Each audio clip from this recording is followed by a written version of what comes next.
Tuwang-tuwa tong anak ko dahil makikita na naman niya yung mga lolo at lola niya. Hi, hello, minasan, konnichiwa. Tara, samahan nyo kami today's mini vlog. Ito yung katuloy ng mini vlog natin kahapon. Pagkatapos namin bumili sa Abel, ay dumiretso na kami dito sa bahay para makapag-impake. Dahil aabutin kami ng 1 linggo sa mga biyanan ko, kailangan ko magbaon ng maraming damit.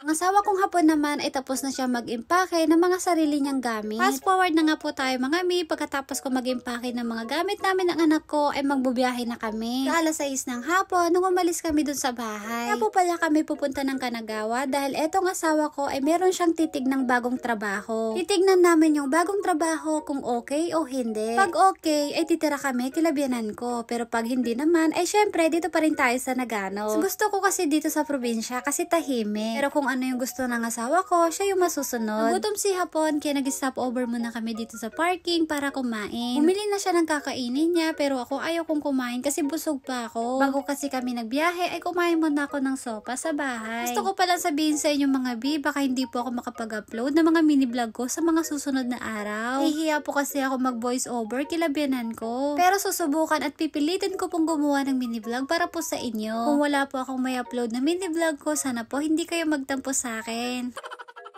Etong anak ko naman binilhan ko ng pagkain kaso strawberry lang yung kinain niya.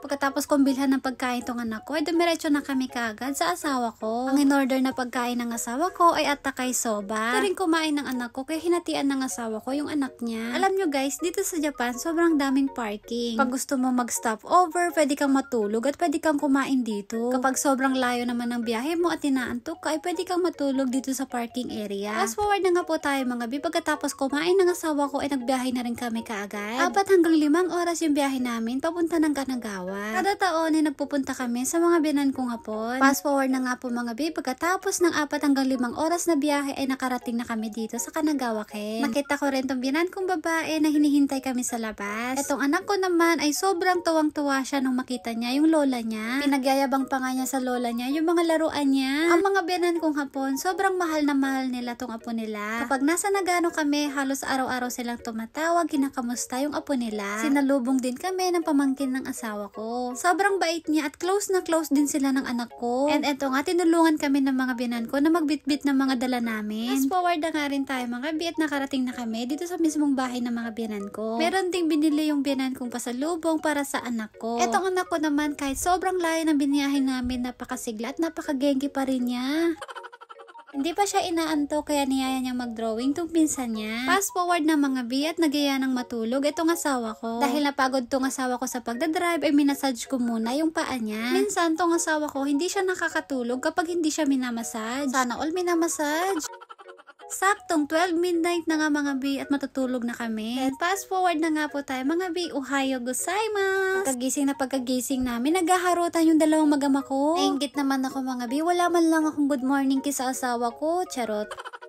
Pagkagising namin ay nagising na rin yung mga biyanan ko. Labas din ang biyanan kong babae, yung mangga na favorite ko. Alam nila na mahilig ako sa mangga. Natuwa ako kapag nakikita ko yung anak ko na kasama niya yung lolo at lola niya. Ito nga pala yung biniling mangga ng biyanan kong babae. Thai mango, ito rin yung kadalasang nabibili dito sa Japan. Dito sa Japan, bihira lang makabili ng mangga na galing Pilipinas. Nalatan na rin ng biyanan kong babae yung mangga para daw kainin namin. So ito nga yung weather natin for today's mini vlog. Di maganda ang panahon ngayon mga bi kasi umuulan. Sayang kasi hindi ko kayo mapapasyal ngayon mga bi kasi umuulan. Bukas kapag hindi umulan ay papasyal ko kayo mga bi, promise.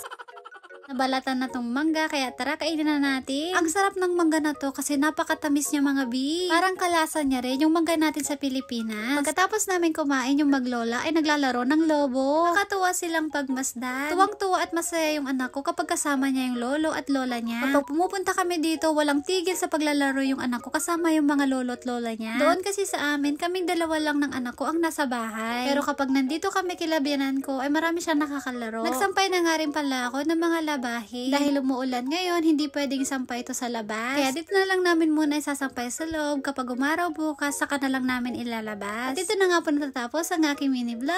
Maraming salamat po sa panonood. See you on my next vlog. Sayonara and bye!